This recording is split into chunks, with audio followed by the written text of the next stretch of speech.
di depan kita ini itu ada fase kelima. Fase kelima itu Nabi punya bahasa yang luar biasa, inspiratif buat kita. Nabi menyebut kembali dengan istilah khilafah ala minhajin nubuwah. Ya.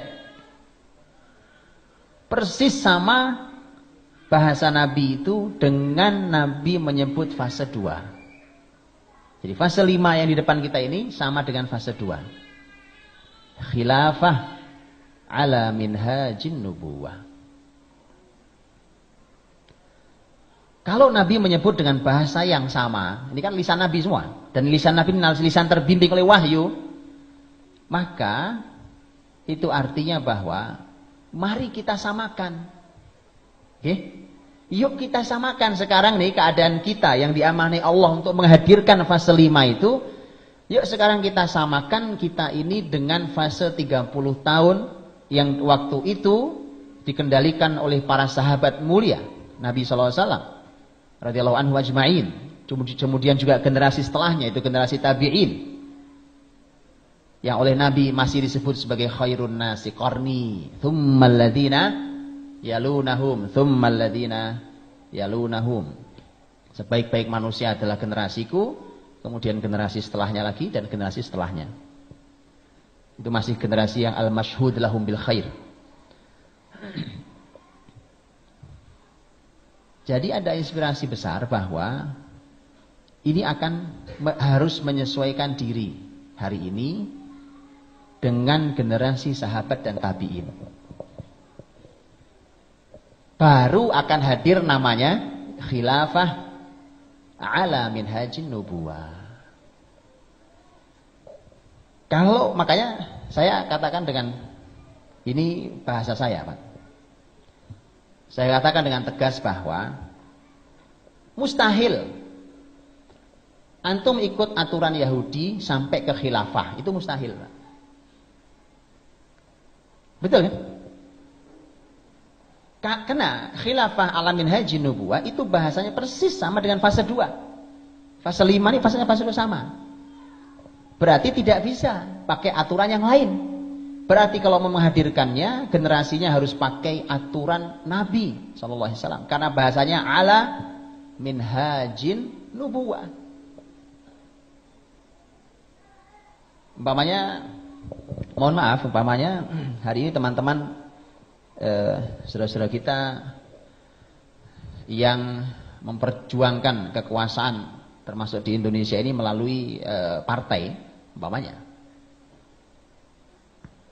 Saya hormati, silakan Pak. Ambil kekuasaan itu. Mudah-mudahan antum juga tidak larut dalam sistem yang rusak ini.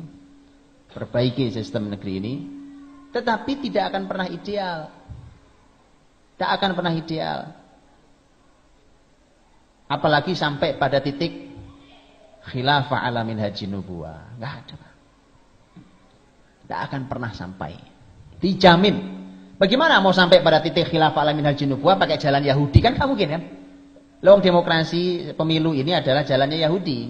Saya tidak bicara hukum demokrasi. Demokrasi wilayah yang perlu didiskusikan silakan diskusikan. Tetapi saya tidak bicara itu. Silakan. Ya.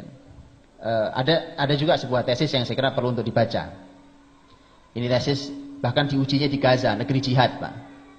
Di negeri jihad. Ini tesis diuji di Gaza. Karena ditulis di Universitas Islam Gaza.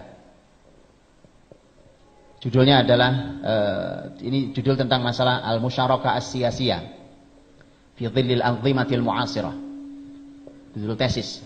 Dan silakan dibaca. Menarik. Buat bagaimana hukumnya kita hari ini berkompromi politik dengan politik yang ada yang tentu menggunakan sistem Yahudi.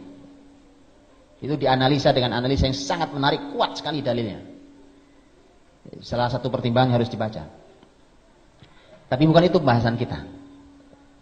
Saya hanya ingin katakan bahwa kalau mau mencapai khilafah ala minhajin nubuwah, tentu jalannya adalah minhajin nubuwah. Jadi jalannya. Nah, maka bukan sebuah kebetulan. Kalau hari ini tiba-tiba kata khilafah itu muncul dari lisan siapapun. Apa antum mendengar kata khilafah sering disebut oleh orang di Indonesia ini 20 tahun lalu?